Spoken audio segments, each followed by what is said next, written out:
Roger Federer. There is no perfect without Roger Federer.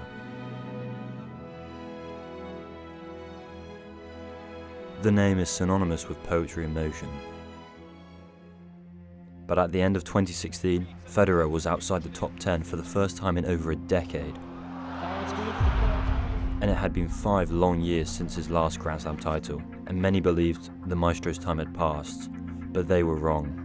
This is the story of how Roger Federer rebuilt himself to capture one of the best season comebacks of all time and reclaim his place along the all-time greats.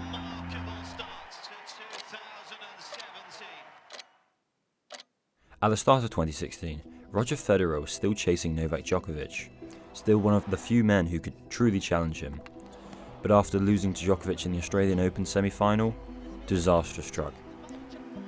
A freak slip while running a bath tore his knee, and everything began to unravel. He missed tournaments, pulled out of Miami, struggled through Monte Carlo and Madrid, and limped through the season with bad knee injuries. Ask some stupid questions later. At Wimbledon, he led Milos Raonic 2-1, and a break up in the 4th before it all slipped away. And that loss was the breaking point. Federer shut down his season and dropped out the first 10 for the first time in over 10 years. And the world asked, was this how his story ends? After 6 months away from the game, Federer stepped back onto the court in Melbourne, rusty, unsure, but he was smiling. His first match was against Jurgen Melzer.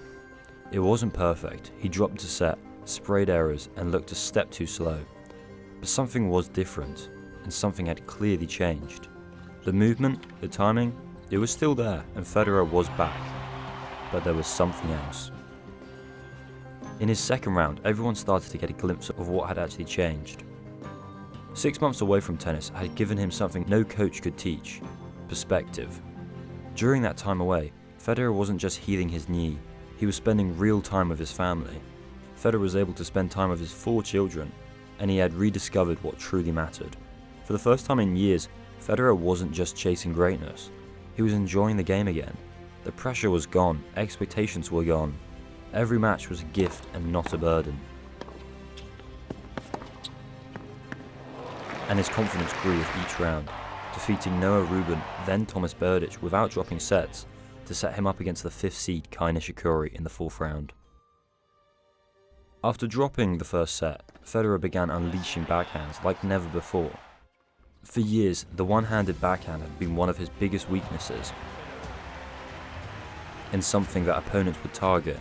Players like Nadal would send heavy topspin forehands to the backhand corner, forcing Federer to chip, block and defend. And for Nadal and Djokovic, it was the pattern that broke him down time and time again. But not anymore. During his 6-month layoff, Federer had rebuilt his backhand from the ground up. He had chosen a larger 97-inch racket, a slightly higher takeback and a looser wrist. And most importantly, the confidence to step in. The backhand was no longer one of Federer's weaknesses. It was one of his weapons. Federer wasn't just back, he was better. Federer won in 5 sets, and with this he was able to breeze through the quarterfinals. In the semi-final, Federer faced his countryman and friend, Stan Wawrinka. He started brilliantly, taking control of crisp shot making and that fearless new backhand. But Wawrinka, known for his power and grit, clawed back to level the match. Federer left the court for a medical timeout. His knee was aching, and this was just a reminder about how fragile this comeback could really be. Yet when he returned, he played with total freedom. The 5th set was pure Federer. It was calm, brave and brilliant. And after 6 months away from tennis, he was back where few believed he'd be again, the Grand Slam final. And waiting for him on the other side was Rafael Nadal. It had been 5 years since Federer last held a Grand Slam trophy. 5 years of questions, surgeries and doubt. Now at 35 years old, he faces his greatest rival one more time. The man who had broken his heart on this very court 8 years earlier. God, it's killing me. This match was everything tennis could be.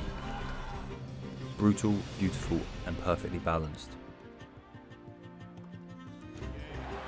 Federer took the first set, but Nadal answered back.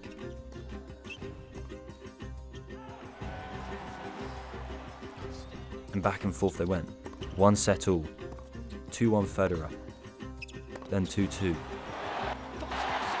But in the fifth set, Nadal was leading 3-1 with a breakup. For a moment, it felt like the script would repeat itself. But this time, Federer refused to break.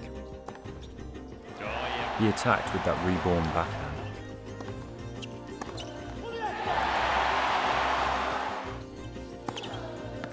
He's missed it. He was able to break back and hold. Ridiculous! And then surged ahead again with 5 straight games. And at championship point, he did this. It's in! Victory for Federer! He's champion in Australian football. After everything, the surgeries, the setbacks, the doubts, Roger Federer was once again a Grand Slam champion.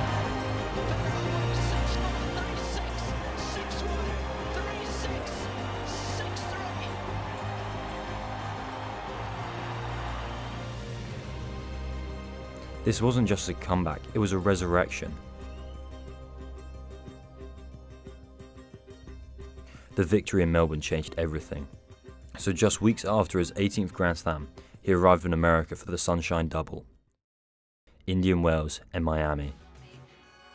At this time, it wasn't just the results that stunned the world, it was the way he played. He brought back the use of the sabre, sneak attack by Roger, charging the net on the second serve, rushing the opponents and turning defence into quick aggression. And the sabre worked very well with his new backhand.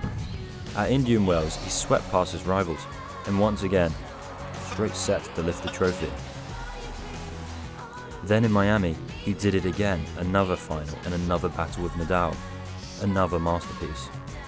Federer's backhand was just sharper, his serves were also unstoppable, and his mind was completely at peace.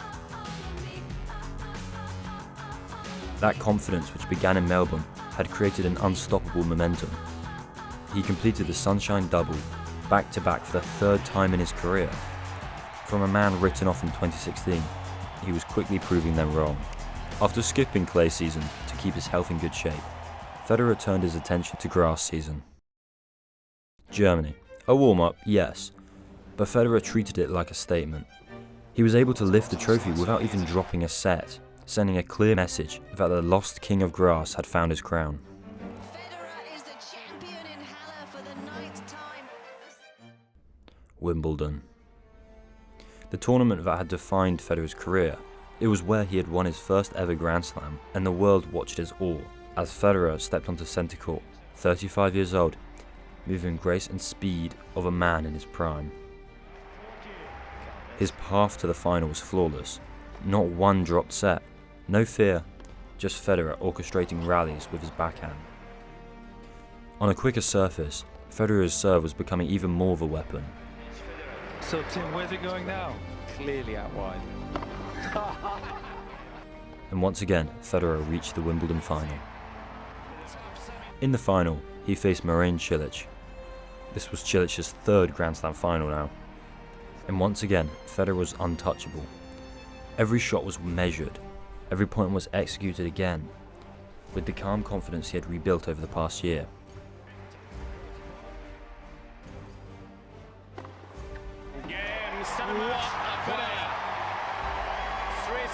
Federer had won his 8th title in Wimbledon, lifting the Wimbledon trophy once more. Federer had beaten one of the biggest records, the most ever Wimbledon titles. And he cemented the fact that age was irrelevant and that injuries were no match for determination. And this 2017 version of Federer was the most complete player the sport had ever seen. Age, injuries, doubt, nothing could stop him. And by the end of 2017, Federer had not just returned, but he had reinvented himself and showed the tennising world that you can never write off a player. It was the story of a champion who refused to be defined by setbacks and proved once again but Roger Federer is timeless and perfect. Thank you guys so much for 1,000 subscribers. That's actually crazy. See you in a bit.